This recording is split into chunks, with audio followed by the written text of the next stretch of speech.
So, this is breaking news that just came out within the past 20 minutes. We'll cover this quickly, but U.S. and Britain have launched massive airstrikes in Yemen. Now, if you don't know, this is something that has been happening for a long time, this conflict within Yemen. I'm not too familiar on it, so I'm just going to give some basic details on it that I know are true. The real conflict is between Saudi Arabia and Yemen, and now this is something that Trump was also party to. We continue to support Saudi Arabia against Yemen in this instance, but there is also terrorist groups in there called the Houthi that this is basically the justification for these airstrikes. So let's take a look here. The United States and Britain launched strikes against sites linked to the Houthi movement in Yemen, the first on the country since the Iran-backed group started targeting international shipping in the Red Sea late last year. Now, there's been bombings in Yemen for probably over a decade now by U.S. drones, but they're saying that the reason that this is the justification for this is because that this group, the Houthi, have been attacking shipments in the Red Sea, and also that they're backed by Iran. So Hamas also is backed by Iran, Hezbollah backed by Iran. So this is more showing a larger conflict that's brewing between the United States and Iran, as of course Israel and Hamas are in a war now. But this is just another front that America is widening their wars now in the Middle East. As witnesses in Yemen confirmed explosions throughout the country to Reuters, President Joe Biden cautioned in a statement late on Thursday he would not hesitate to carry out further action if needed.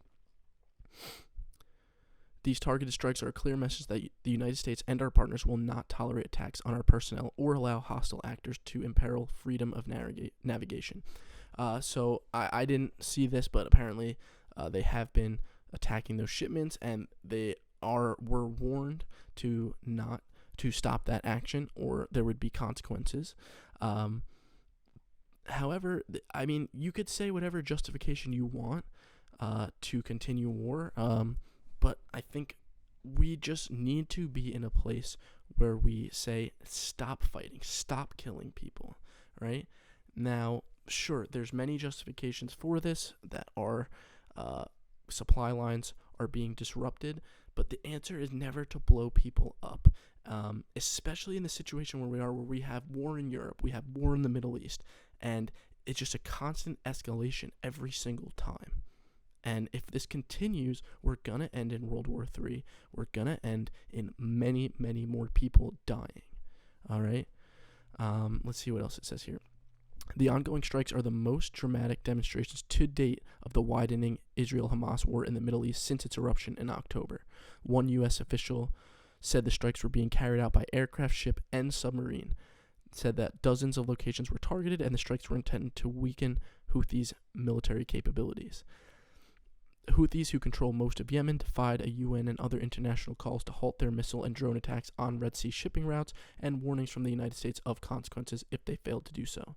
Now, I'm not sure I don't think that we're officially in war with this country. I mean, technically, we haven't declared an official war in decades. This is just yet another escalation in global war. The Houthi say their attacks are in support of Hamas, the Palestinian Islamist group. We know Hamas. So, I mean, the layout here is there are many terrorist groups in the Middle East. We've got the Taliban in Afghanistan. We've got Hezbollah in Lebanon, Hamas in Palestine, the Houthi in Yemen. So this is just another expansion of the war on terror, which we've seen for now 20 years. Trump also was responsible for bombings in Yemen as well, so he should be criticized for that, for continuing that conflict as well.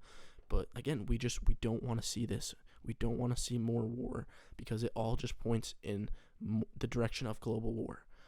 Right now, really, we're just waiting for Taiwan to be invaded by China, and then that will just be another front in the Pacific now. We've got also invasion on our southern border from South America. So the U.S. is really not in a position right now where we should be fighting anywhere. We should be protecting our border. We should be protecting our country right now.